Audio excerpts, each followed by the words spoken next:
industrial capacity utilization is at 78%, excuse me, which is about where it was before the crash. Positive industrial production growth and inflation, as Carlos pointed out, is right where it should be. It seems to be low and stable. So I don't mean to suggest that the U.S. economy is a coiled spring ready to spring to life in 2013.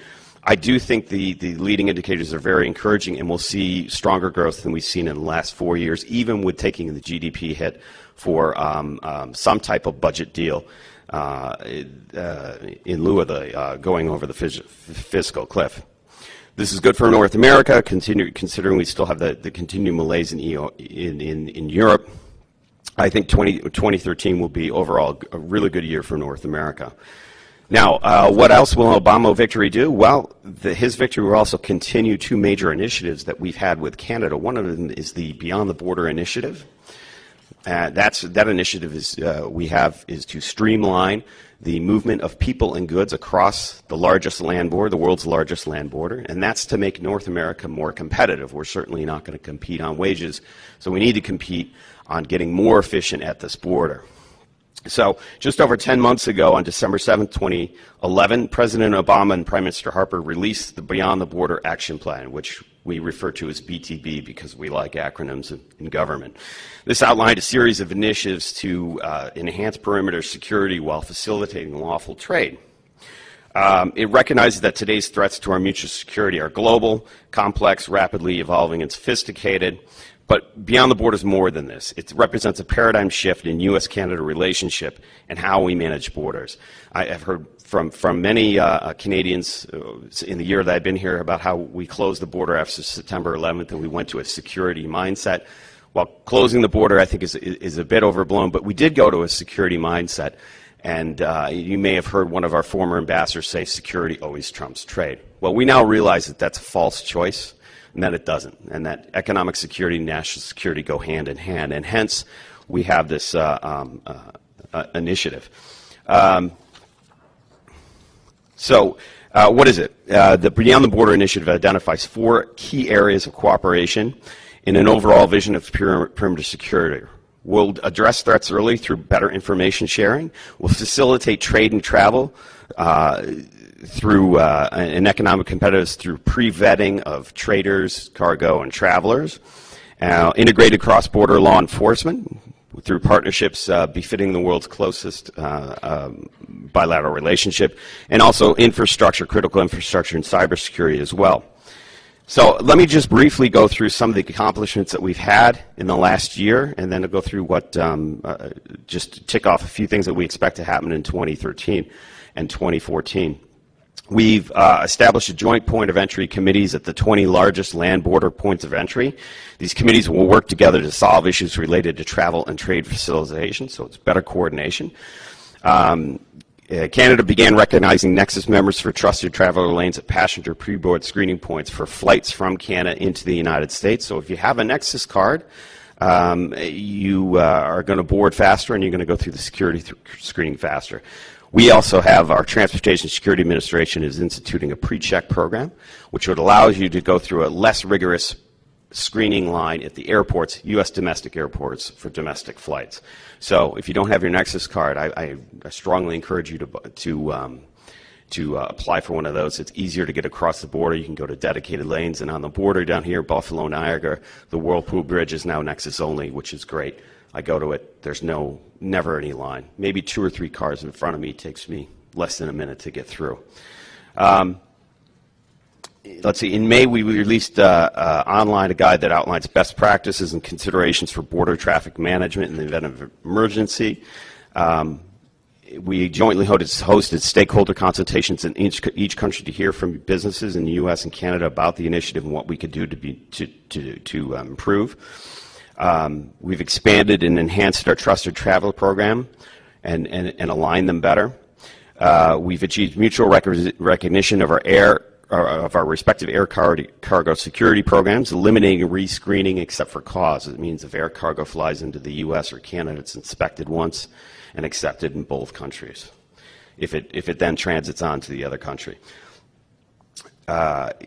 See, in July, we launched new technology to track wait times in the Niagara region. We'll provide travelers with real-time delay information. We will expand this to other borders in the coming year.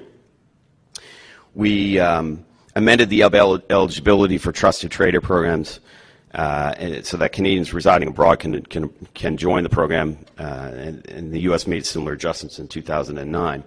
And has anyone changed planes in the United States recently? We've also been implementing a program to screen checked baggage only once. In other words, if you're flying from a pre-clearance airport to Miami and changing planes in Chicago, your bags will be screened in Canada and are good for the whole trip. You don't need to stop in Chicago, grab your bag, get it screened, and then put it back on the conveyor belt. So those are a few things that we've done so far just initially. We haven't progressed as fast as we wanted to in this first year, but we're continuing to work on it.